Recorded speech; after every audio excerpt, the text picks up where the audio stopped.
jowa ko, sobrang yaman. Kasi yaman na si Willie.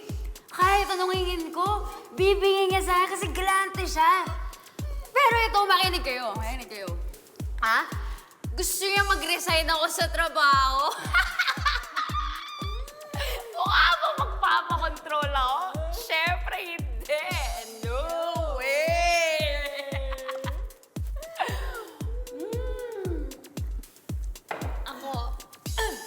Ako naman. Uy, Ano? nakinig Babasa ka. ka. Ako, siguro nagtataka kayo kung bakit hanggang ngayon wala akong boyfriend. Kanya ba? Ganda naman ako. Mm. May mga nanliligaw naman, pero it's my choice. Taray, love it. It's my choice kasi si Nanay Pining lahat ng nanliligaw sa akin, pinapakilaman niya. As in, sasabihin niya, ba't di ka gumaya sa ate mo? Yung ate mo, galante yung napangasawa, galante maging jowa. Ikaw kung sino-sino gino-jowa mo. Hindi naman ako yung ate ko! Ako ate mo, galante jowa ko eh. Ito na lang yun. I love you, Julia!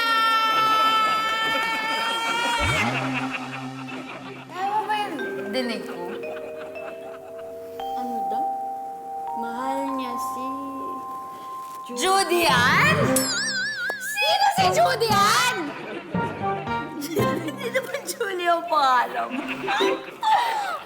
Hindi mo kinakwento sa akin, Judy Ann. Wala. Ano ba yung phone mo? Ano nag-plan sa'yo? Ay, wala ko si Julie. Ay, Judy, hindi kami nag-text. Yung jowa ko pala. Hindi siya makakapunta. Sobrang traffic, tapos may nakawalang ostrich. Ostrich? Hindi dati yung boyfriend mo? Hoy! Sino magbabayad nito? Hoy! Uy, sorry ah. Umuwi na daw kasing kaibigan ko. Na-traffic daw. Okay. Kunwari ka pa eh. Wala naman talaga yata darating. Wala ka naman talaga ipapakilala. Gusto mo lang akong makadate, no? Ah! Ako? Baka ikaw yun. Siguro kinontsaba mo si Nanay Pining na hindi sila sumama para tayong dalawa lang, no? Ano? Ano? Galing ka na. Okay, sige. Tanungin mo na lang siya. Pero Uy. Jenny, salamat ah. Salamat sa pag-alalay mo kay Nanay Pining. Eh. Naalala ko si Nanay Pining sa lola ko. Lola ko kasi nagpalaki sa akin. Nagtitinda sa palengke ang lola ko. Ako naman, nagtitinda ng mga plastic. Bata pa lang ako, mahilig na talaga akong gumawa ng paraan para magkapera. Kaya siguro hanggang ngayon, dala-dala ko. Kaya lang, wala na si Lola eh. Sayang, hindi mo siya na-meet. Kaya, siguro magaan din yung loob ko sa nanay mo. Ah,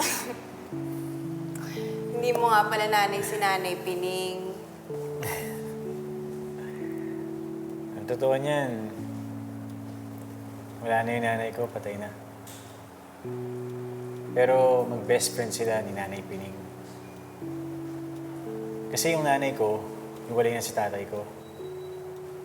Bale, yung tatay ko at yung asawa ni Nanay Pining ang totoong magkaibigan dati. Pero, nung nagkakilala si Nanay Pining at ang nanay ko, naging parang magkapatid sila. Teka lang. Masyado ka madaming sinabi. Sorry. Ano nga ulit? Ganito.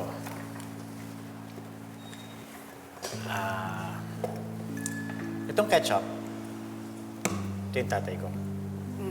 Itong mayo, ito yung asawa ni Nanay Pining. Na pang-asawa nila, ang nanay ko at si Nanay Pining. Kaya lang, hindi nagtagal, yung tatay ko, hiniwalayan yung nanay ko. Tapos, yung asawa ni Nanay Pining. Tapos, naging sobrang lapit at matalik na magkaibigan ng nanay ko at ni Nanay Pining. Kaya lang, si nanay nawala rin. Pero bago nangyari yun, ibinili niya ako kay Nanay Pining.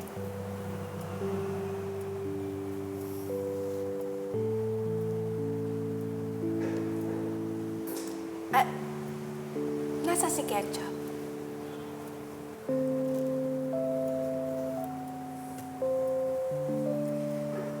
Hindi ko alam. Kaya kahit na nung naghiwalay kami ni Rachel, o tingin ko kahit na ano pa mangyari, hindi ko pababayaan si Nanay Pining.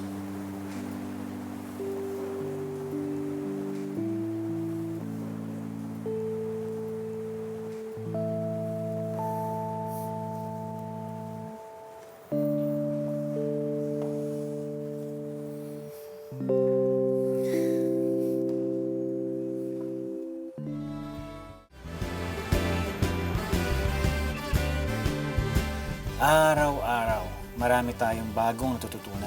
I love you, Julian! Marami tayong bagong nalalaman. Mga bagong skills at mga lessons na kasama ito.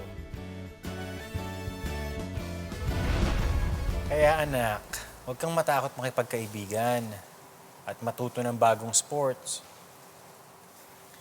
Nagko-football ka na ba ngayon?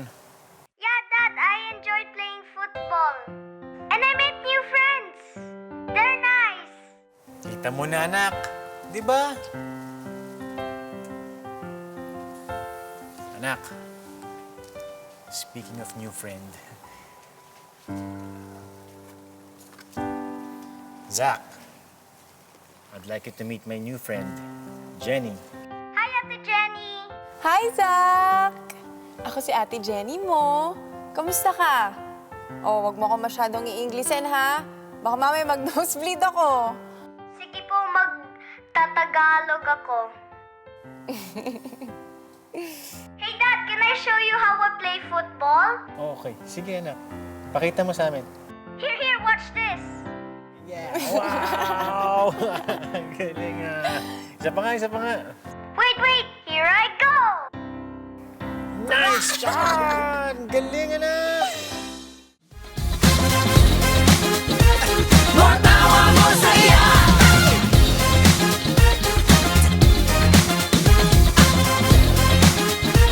Matawa